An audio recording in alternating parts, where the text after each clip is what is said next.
सदनीय कामकाजाच्या संदर्भामध्ये आज आदरणीय बावनकुळे साहेबांची मी भेट घेतली।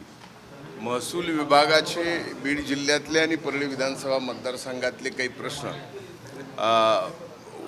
राहिले होते ते मार्गी लावण्यासाठी माझी आणि त्यांची आज भेट झाली।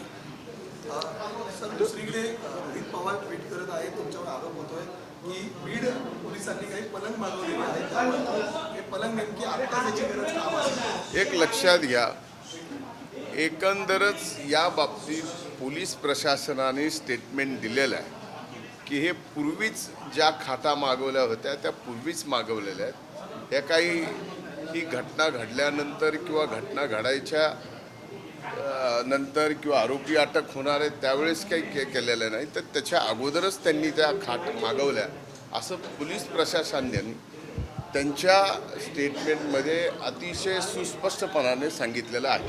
बरोबर, सगळ्या गोष्टीमध्ये राजीनामा द्यावा अशी वारंवार मागणी केली जाते।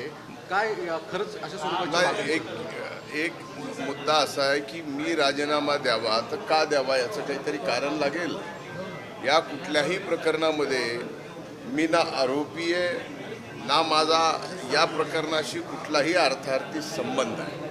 आता या प्रकरणामध्ये भाऊचा भाऊ करायचा आणि कुणाचा तरी राजीनामा मागायचा अशा पद्धतीनं माझा राजीनामा काही जण मागतायत, त्यांचं मागण्याचं समाधान आहे खूप आहे। वडेट्टीवारांचं वादग्रस्त वक्तव्य आहे की छोट्या आकाला कुठेतरी एन्काउंटर केलं जाऊ शकतो मोठ्या आकाला वाचवण्यासाठी, त्यामुळे छोट्या आकाला वाचवण्याची गरज आहे असं ते बोलतात। नाही, तसे माननीय विजय वडेट्टीवार बोलायला हुशार आहेत, पण अशा पद्धतीचं छोटा आका आणि मोठा आका हे पहिल्यांदाच तुमची सर्वांची भाषा मी आज ऐकतोय का कुणाचा एन्काउंटर आणि कुणाचा काय, हे अशा गोष्टी नाही आहेत। एक तर पोलीस प्रशासन CID हे अतिशय व्यवस्थितपणानं तपास करते आहे।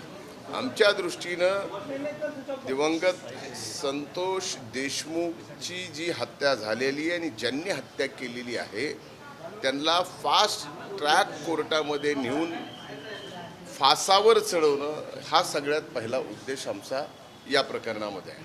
त्यामुळे कुणी काय बोलावं आणि कुणाचा काय होणार आणि काय नाही याला काही अर्थ नाही। मुळात एक मुळामध्ये या प्रकरणात या ठिकाणी फास्ट ट्रॅकमध्ये गेलं पाहिजे ही मागणी मी पहिल्यांदा केली आणि ही नागपूरच्या अधिवेशनात केली।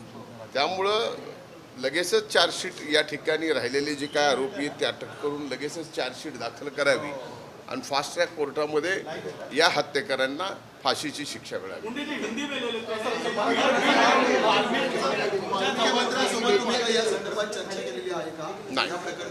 नाही, तुमच्याकडे एक व्यक्तिगत वाल्मिक कराड आणि तुमचे जवळचे संबंध आहेत, जर तुम्ही मंत्री म्हणून राहिला तर या तपासावरती दबाव येऊ शकतो असं विरोधकांचं म्हणणं आहे, त्यामुळे तुम्हाला मंत्रिमंडळातून बाहेर काढा अशी त्यांची मागणी आहे। या मागणीकडे कसं पाहता? एक लक्षात घ्या, म्हणूनच हा तपास CID कडे दिलेला आहे।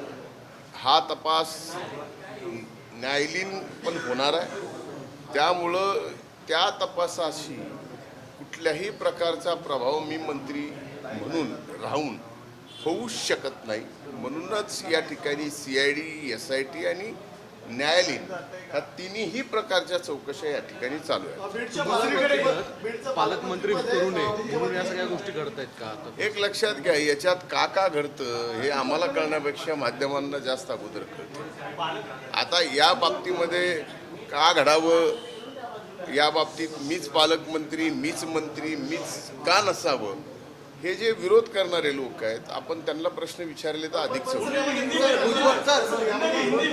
सर्वपक्षीय आमदार एकवटतात, त्याचं नेमकं मुख्य कारण काय? एक लक्षात घ्या की सर्वपक्षीय आमदारांनी एकवटावं, हे एकवटणं एका निर्गुण हत्येच्या बाबतीमध्ये झालेलं आहे। त्यामुळे ते काही चुकीचं झालं असं मला म्हणता येत नाही, कारण ती घटना अतिशय दुर्दैवी आहे आणि त्या घटनेमध्ये जे कोण दोषी असतील त्यांना फाशी व्हावी हीच भूमिका तिथं सर्वांची। नाही,